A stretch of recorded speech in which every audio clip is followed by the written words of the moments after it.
Good morning mga kainday. Ayan, marami nagtatanong sa akin kung magkano ang sinahod ko sa Facebook. So ito na nga mga kainday, bigyan ko kayo ng konting detalye. So umpisahan natin last year. Last year mga kainday, ang unang sahod ko is July. So sumahod ako ng 5.3 sa stream ads. Kasi June 20 ako na monetize. So nakasahod ako, nakapasok pa yung 10 araw ko. June 21 to June 31. So yun yung sinahod ko ng July. So 5.3 dahil ang mga video ko noon mga kainday sa in-streams is malakas talaga. So maraming views, no? At malaki pa ang kitaan noon mga kainday, no? Pagpasok ng August mga kainday, yun yung sinahod, yung sinahod ko ng August is yun yung buwan ng July. So nakasahod ako noon ng nasa 15,000 kasama yung stars mga kainday. So marami na ako stars interest noon. So malaki-laki na. Pagpasok naman ng September mga kainday is yun yung buwan ko ng August, no?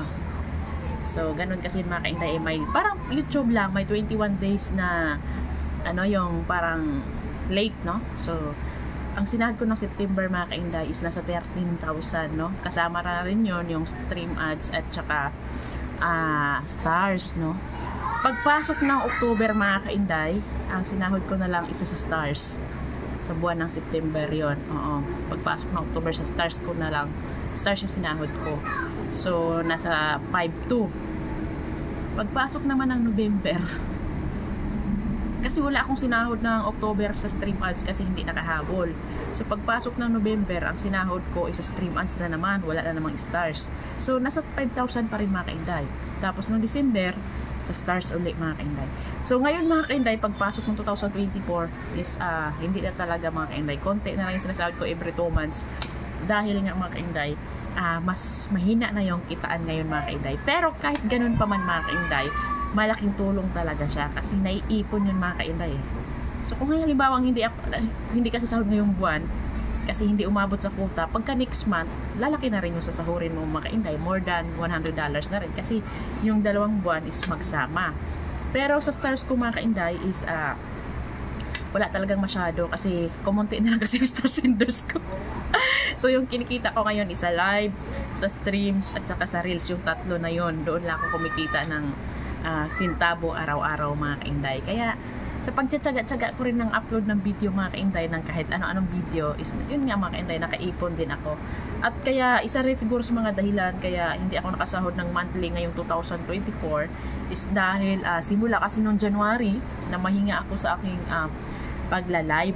Oo mga kainday, na mahinga ako sa aking pagla-live.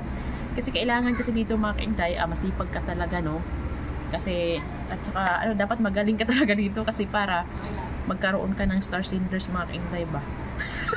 Star senders. So meron naman ako mga star senders mga kainday, so pero hindi na katulad dati. Kasi nagkaroon din kasi ng problem yung stars ko simula nung December 20. Tapos December 20, January hanggang February, halos 3 months din na nagkaroon siya ng problema na yung mga kaibigan ko is hindi sila makapag-send sa akin ng stars. So ang ginawa nila mga kainday ay sinend na lang nila sa akin through GCash. So mas malaki pa ngayon nakukuha ko mga kainday dahil GCash eh. So yung 1,000 na sinisend sa akin mga kainday ko, bibili ng stars yun, kalahati lang yung makukuha ko mga kainday, no? So yun nga mga kainday, kailangan dito talaga is masipag ka at hindi ka mainipin mga kainday, no? Kailangan matyaga, bawal mainipin dito mga kainday kasi pag may inip ka, hindi ka na makagawa ngayon ng content mga kainday at mawalan ka na ng pag-asa, lalo na pag konti lang viewers mo, no? So dapat consistent ka kahit hindi karamihan ang viewers mo mga kainday. Oo, tuloy-tuloy ka sa pag-upload talaga. Kaya dapat yung think positive ka talaga, hindi ka nawala ng pag-asa.